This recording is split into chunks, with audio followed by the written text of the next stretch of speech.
پاکستان اور انگلینڈ کے درمیان ٹیسٹ سیریز کے دوسرے ٹیسٹ کا دوسرا دن انتہائی سنسنی خیز رہا۔ دوسرے دن کے آغاز پر انگلینڈ کی پہلی اننگز 209 رنز پر تمام ہو گئی۔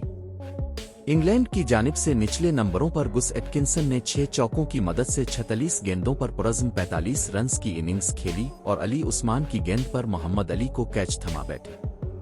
ان کے علاوہ جوش ٹنگ بھی 30 رنز بنا کر ناٹ آؤٹ رہے، جس کی بدولت انگلش ٹیم اپنے کل سکور میں قیمتی رنز کا اضافہ کرنے میں کامیاب رہی۔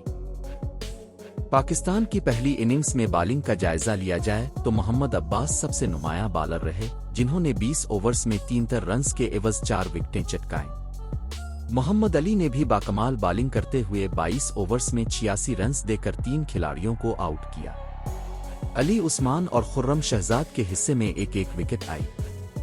اس کے جواب میں پاکستان کا پہلی اننگز کا آغاز انتہائی مایوس کن رہا۔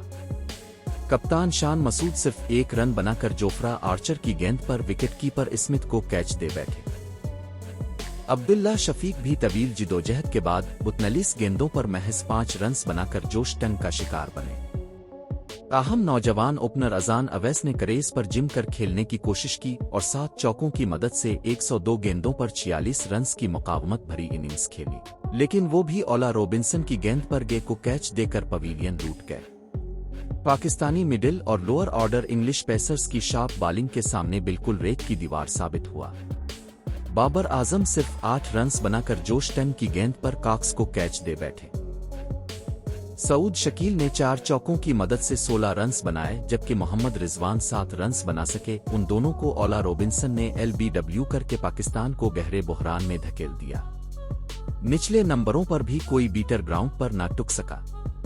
علی عثمان 1، خرم شہزاد 1 اور محمد عباس 2 رنز بنا کر پویلین لوٹ گئے، جبکہ امام الحق انجری کے باعث بیٹنگ کے لیے نہ آ سکے۔ پوری پاکستانی بیٹنگ لائن اب پہلی اننگز میں مکمل طور پر تباہ ہو گئی اور انگلینڈ کے سامنے بے بس نظر آئی۔ پاکستان کی پوری ٹیم پہلی اننگز میں محض 110 رنز بنا کر ڈھیر ہو گئی اور انگلینڈ کو پہلی اننگز میں 180 رنز کی بھاری برتری حاصل ہو گئی۔ انگلینڈ کی بالنگ لائن نے شاندار کارکردگی دکھاتے ہوئے پاکستان کے تمام بیٹرز کو بے بس کر دیا۔ اولا روبنسن نے انتہائی شاطرانہ بالنگ کا مظاہرہ کیا اور 13 اوورز میں 6 میڈن پھینک کر صرف 11 رنز کے عوض 4 اہم وکٹیں چٹکائیں۔ ان کے علاوہ جوفرا آرچر نے 26 رنز دے کر 3، جبکہ جوش ٹنگ نے 27 رنز کے عوض 2 وکٹیں حاصل کی۔ 180 رنز کی بھاری برتری حاصل کرنے کے بعد انگلینڈ نے اپنی دوسری اننگز کا آغاز کیا۔ تاہم پاکستانی بالرز نے دوسری اننگز کی شروعات میں ہی انگلش بیٹرز پر نپی تلی بالنگ سے دباؤ بڑھایا۔ اوپنر بین ڈک صرف 1 رن بنا کر خرم شہزاد کی گیند پر بابر اعظم کو کیچ دے بیٹھے۔ اس کے بعد جارحانہ بیٹر جے کاکس بھی 11 رنز بنا کر خرم شہزاد کا دوسرا شکار بنے اور LBW ہو گئے۔